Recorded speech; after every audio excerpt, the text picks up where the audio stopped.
Radhe Radhe everyone, जय श्री कृष्णा। तो कैसे हैं आप लोग। स्वागत है आपका हमारे चैनल मनमोहन कान्हा ब्लॉग में। तो आज हम आपके लिए लाए हैं मकर संक्रांति के उपलक्ष्य पर सुनी जाने वाली धर्मराज जी की एक बहुत ही सुंदर कथा। इस कथा को हमें मकर संक्रांति के दिन जरूर सुनना चाहिए। तो आइए इसे शुरू करते हैं। एक समय की बात है, किसी गांव में हरिदास विष्णु सेवक और उसकी पत्नी गुणवती रहते थे। गुणवती बहुत ही सुशील और भगवान विष्णु की परम भक्त थी। वह एक पतिव्रता स्त्री थी। उसने प्रायः सभी देवी देवताओं के व्रत आदि किए और एकादशी का व्रत भी नियम पूर्वक किया, परंतु धर्मराज जी की पूजा उसने कभी नहीं की थी। अतिथि सेवा से वह कभी नहीं पीछे हटती थी। वह सदाचार और धर्मपरायण से अपना जीवन व्यतीत कर रही थी। एक दिन गुणवती की मृत्यु हो जाती है। धर्म और कर्म के कारण उसे यमदूत बहुत ही आदरपूर्वक विमान में बैठाकर पापियों को भय प्रदान करने वाले धर्मराज जी के लोक में ले गए, जहां उसने देखा कि उस लोक के 4 द्वार हैं। उसके बीच धर्मराज जी का बहुत ही भव्य और सुंदर मंदिर है, जिस मंदिर में धर्मराज जी विराजमान हैं और उनके पास चित्रगुप्त जी भी विराजमान हैं, जो मृत व्यक्तियों के अच्छे बुरे कर्मों का लेखा जोखा सुनाते हैं। यमराज के दूत गुणवती को वहां ले गए। जैसे ही गुणवती ने धर्मराज जी को देखा, वह भय से थर थर कांपने लगी और नीचे की तरफ मुँह करके वहीं खड़ी हो गई। तब चित्रगुप्त जी ने धर्मराज जी को गुणवती के पाप पुण्य का लेखा जोखा सुनाया। तब धर्मराज जी गुणवती की अतिथि और भक्ति को देखकर बहुत प्रसन्न हुए, परंतु वह कुछ उदास भी थे।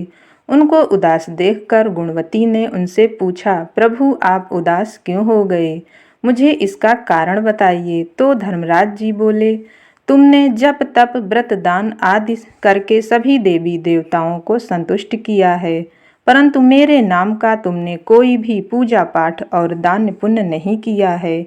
यह सुनकर गुणवती बोली, प्रभु मेरा अपराध क्षमा करें। मैं आपकी पूजा और उपासना की विधि नहीं जानती थी। आप कृपा करके मुझे इसका कोई उपाय बताएं, जिससे मनुष्यों को आपकी कृपा प्राप्त करने का अवसर प्राप्त हो। इस पर धर्मराज जी कहने लगे, सूर्य भगवान के उत्तरायण में जाते ही जो महापुण्यदायी मकर संक्रांति आती है, उसी दिन से मेरी पूजा शुरू करनी चाहिए। इस प्रकार साल भर मेरी कथा सुनने से और मेरी पूजा करने से, दान पुण्य करने से व्यक्ति सभी प्रकार के दुखों से मुक्त हो जाता है और वे व्यक्ति मेरे पास सदा सुखी रहते हैं। यह सुनकर गुणवती ने धर्मराज जी से प्रार्थना करी, हे प्रभु, ऐसी बात है तो मुझे इन यमदूतों से छुड़ाकर उस संसार में वापस भेज दीजिए, जिससे मैं आपकी कथा का प्रचार कर सकूं। गुणवती की प्रार्थना सुनकर धर्मराज जी ने उसे पुनः धरती लोक पर भेज दिया। उसी समय गुणवती के मृत शरीर में प्राण वापस आ गए और उनके बच्चे बहुत खुश हो गए।